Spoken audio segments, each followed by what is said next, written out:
We just talked about Donald Trump's speech in Waterloo, Iowa. I want to move now to his speech in Cedar Rapids, Iowa over this last weekend. And let's just jump right into it, starting with this clip. Why do you debate? These people, you want to, that's right, you want to elect a smart president, not a stupid president, right? Let me play that one more time. You want to elect a smart president, not a stupid president, right? Right. He is reminding you what I said in the last segment. Vote Biden 2024. Do not vote for Trump. Take his advice. You want a smart president, not a stupid president. His words, not mine. Then he goes on to perpetuate this nonsense talking point about his civil fraud trial in New York, where he says, I don't have a jury. It's so unfair. We've gone through this in the past, but listen to the clip, because as I've previously mentioned, you hear someone say, I don't have a jury. A judge is just going to decide on this. And he already decided that the first and biggest claim, I indeed engaged in fraudulent business practices and defrauded banks and all this different stuff. And that's not fair. I should have a jury. If you missed this story, the conclusion is hilarious as to why he doesn't have a jury. And it's not the fault of the judge, I can tell you that. The one in Georgia, how about that phony one? How about the one in New York? She values Mar-a-Lago at $18 million, and she convinces a judge. Now, you don't know what Mar-a-Lago is, but you sort of do. So some people say it's worth 100 times that number. She values it at $18 million. And I said, there's something wrong here. And everybody said that. And it's probably could be $1 billion, $1.5 billion, could be more than that. So it could be 100 times that amount. These are crooked people. This is election interference. These are very dishonest people. And she has a judge who's a radical left judge, and and I don't get a jury. So even if I had a tough jury, I'd win. But I'm not allowed to have a jury. Nothing to do with checking a box. You know what that they're all saying, oh, the lawyer. No, you can't check a box. There's no box to check. They did it under a Consumer Frauds Act. Can you believe this? Where I did everything right, built this great company, and now he just gets confused. Thanks for bringing up the check box, because that was the issue. We saw the form itself. His lawyers didn't opt for a jury. Now, let me pose this to you.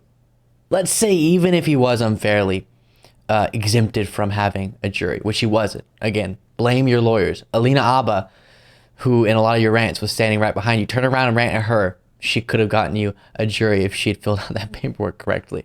But even if you're saying what's unfair about this is that even with a tough jury, you would be able to show them how innocent you are. Election interference, this is horrible, political persecution. But you won't be able to do that, so you won't be able to get off. When you don't get off, which is my prediction, if he does, that's due process, all right. But if he doesn't get off in these other criminal cases, as I don't expect him to, at least not in all of them, then do you think MAGA or he will say, you know what? I had a jury. I got to make my case. It was adjudicated. I lost. I'm going to go serve my time. Do you think he's going to do that?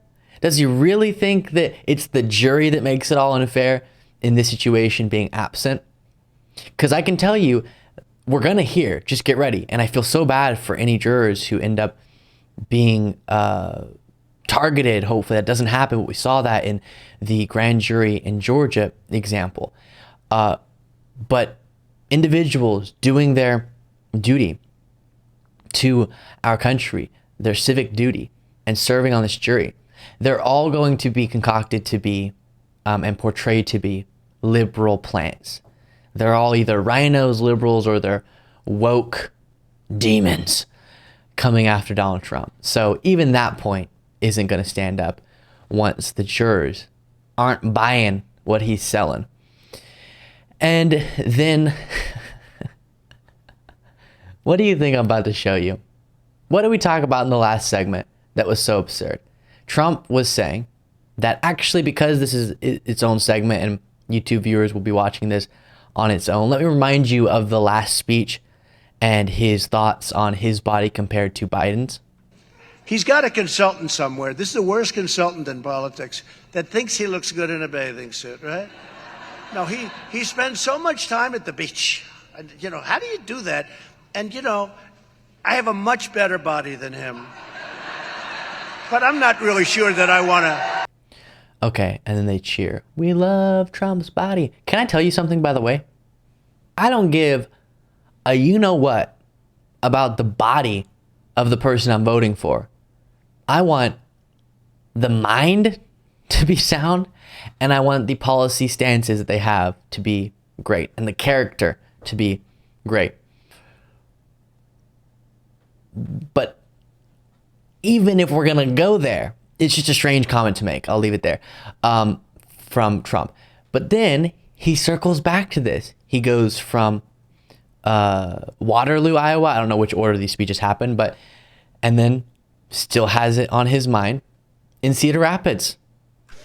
This consultant thinks it's a good look for him to be at a beach at 2 o'clock on a Tuesday, Wednesday, Thursday, and Friday. I don't think that looks too good, Matt, right? You know, we want somebody that works a little bit like I worked hard. But, you know, we want a working president. Also, all available information reveals Biden is very engaged in the day-to-day operations of his administration and is much more knowledgeable, read up on the relevant information, details that he needs to be aware of as president, much more so than Donald Trump ever was, and is working plenty. But I can tell you, if Trump has an issue with presidents and their off time and their free time, what they're up to, he might want to check his golfing schedule from when he was president. And then, very bizarre, just randomly saying, you know who I like? Hannibal Lecter, the fictional serial killer. I'm sure he's meaning the actor who plays Hannibal Lecter, who is, by the way, let me just get that for the sake of accuracy for you, Anthony Hopkins. And Trump says that the reason he likes Hannibal Lecter, Anthony Hopkins, is because he said he loves Trump. And Trump loves people who loves him because Trump loves Trump. Why? Because that's a vicious thing. I said, that's Silence of the Lamb. You know what that is? Has anybody seen Silence of the Lambs? Hannibal Lecter, how great an actor was he? You know why I like him? Because he said on television, on one of the, I love Donald Trump, so I love him. I love him. I love him. It's really that simple. And it goes in the reverse direction. When someone was great, a fantastic general, a great chief of staff, a great attorney general, then speaks out against him, no longer says, I heart Trump, then they're horrible now. They're a rhino, they're woke, they're liberal, and they're part of the deep state. And the fact that his audience doesn't see that he's so proud of that, I only care about if you lick my boots. Number one, he's not going to have any loyalty to those people who are loyal to him. The second they even slightly aren't enough, then boom, all hell breaks loose. And also, the respect for his followers that he proclaims to have for these people, then his followers don't carry that over and think maybe that respect he told us that he has for Bill Barr, for John Kelly, for Mark Milley, whoever, it doesn't remain and make them think maybe now this person saying that Trump was a horrible president and shouldn't be president again should matter to me. Then he just seems to completely misremember the timeline on COVID and the economy in relation to COVID and who was president when we saw all of the economic improvements, or most of them, and who was not. Believe it or not, the deal I made with China is, I think, even better. They have to buy $50 billion of product, but I don't even talk about it because of COVID. I don't even talk about it. We had the greatest economy in the history of the world. We had COVID, and then I built it again, rebuilt it again. The stock market was actually higher than it was pre-COVID. It was pretty amazing. We did a great job on something that nobody had any idea what it was, COVID, when it came in. We did a great job. Let the governors run it, some of the governors. So, of course, the stunning economic growth, unexpectedly good economic recovery, even though still so many problems remain, happened mostly under Biden. The nearly 14 million jobs that have been created since Biden became president, well, have been since Biden became president.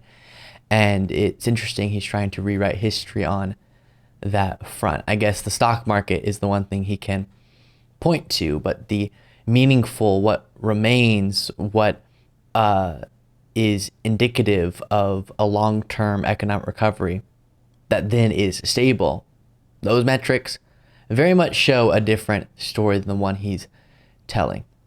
And then this just really strangely lighthearted response to the Hamas attack on Israel. And now it even pertains to Israel. What happened yesterday was incredible. I mean, well, so many people killed. I don't know, you've been here, but the number was much bigger than they reported even this morning. It's a very big number, very, very big number. And vicious, too, vicious. Young children just slaughtered. It's terrible what's going on. So this is the snake, and people love it. And then he reads an anti-immigrant poem. He says, quote, "Yesterday was incredible. So many people died. Here's a snake. There you go."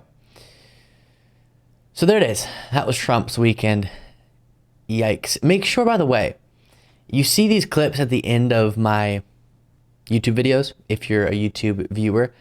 And I realize that means that it's a reminder for the YouTube viewers, but my podcast listeners and even YouTube viewers who don't watch all the way to the end of the video don't hear this message. So make sure, if you want to support what I do, what we do, more people have gotten involved recently with the show. Incredible.